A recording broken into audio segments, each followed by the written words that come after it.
Salam, Bapak Ibu, Saudara yang dikasihi Tuhan. Mari kita berdoa sebelum merenungkan firman Tuhan.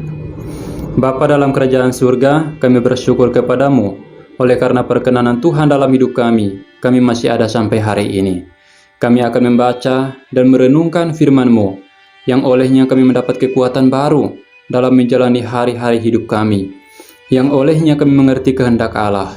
Mampukan kami ya Tuhan untuk memahami serta melakukannya. Amin.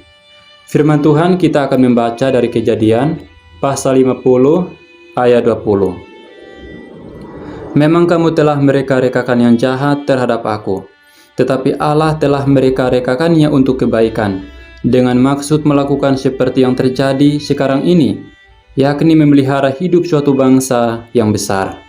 Firman Tuhan ini kita renungkan dengan tema hidup dalam rancangan Allah.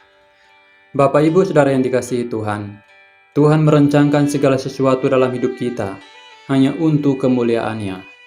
Perjalanan hidup yang penuh dengan liku dirancang Tuhan untuk menggenapi rencananya yang agung dalam hidup kita. Dan tentu saja semua dibuatnya untuk mendatangkan damai sejahtera bagi kita. Meskipun kadangkala kita harus melewati masa-masa sulit dalam kehidupan, tetapi tujuan akhirnya pasti mendatangkan kebaikan. Bayangkan untuk semua orang di seluruh dunia, Tuhan merancang tujuan yang sama bagi setiap pribadi dengan cara yang berbeda dan unik. Rancangan Tuhan begitu luar biasa bagi setiap kita.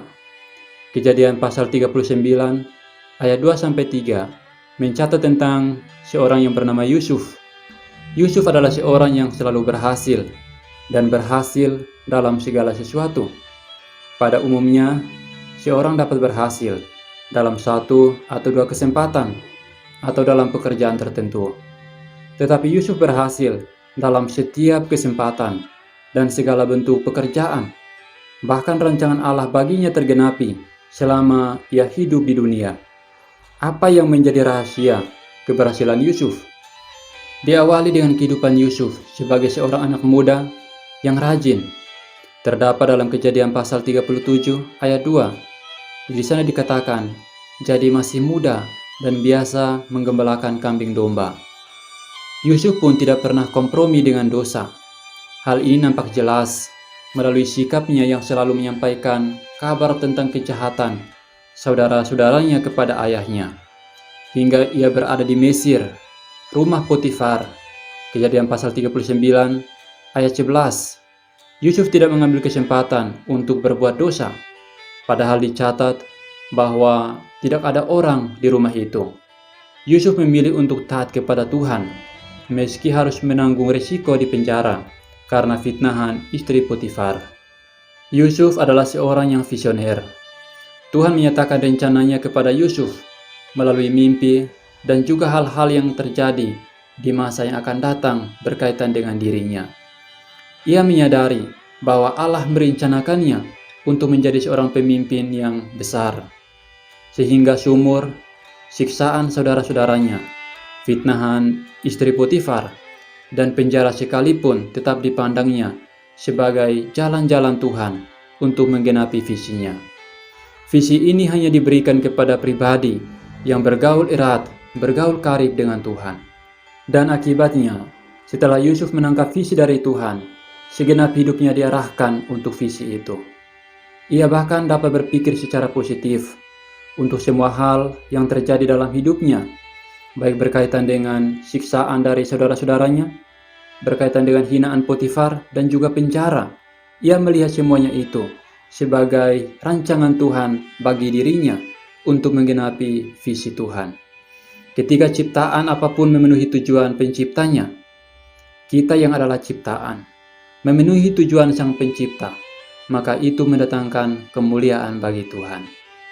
Inilah yang seharusnya menjadi doa dan harapan kita sepanjang hidup di dunia ini, bahwa segala sesuatu yang dirancang Allah bagi kita biarlah tergenapi sehingga Tuhan dimuliakan. Semua pengalaman yang terjadi dalam hidup kita merupakan rangkaian peristiwa yang diizinkan Tuhan untuk kita lalui agar mencapai sasarannya, agar memenuhi tujuan Tuhan dalam hidup kita. Maka bersyukurlah atas segala sesuatu yang diizinkan Tuhan terjadi dalam hidup kita. Mari kita memandangnya sebagaimana Yusuf telah memandangnya, bahwa segala sesuatu dirancang Tuhan untuk menggenapi tujuan Tuhan di dalam dan melalui hidup kita. Mari kita berdoa. Bapa dalam kerajaan surga, kami bersyukur untuk firman-Mu yang kembali menginsafkan kami, yang kembali menguatkan kami, bahwa segala sesuatu yang terjadi dalam hidup kami, baik hal yang baik maupun hal yang tidak baik menurut pandangan kami, semuanya dipakai Tuhan untuk menyatakan kebaikan bagi kami. Semuanya dipakai Tuhan untuk menggenapi rencana-Mu di dalam dan melalui hidup kami. Ajarlah kami ya Tuhan untuk tetap bersyukur. Terima kasih, terpujilah Engkau Bapa. Dalam nama Yesus Kristus kami bersyukur untuk firman-Mu. Amin. Demikian renungan firman Tuhan hari ini. Tuhan Yesus memberkati.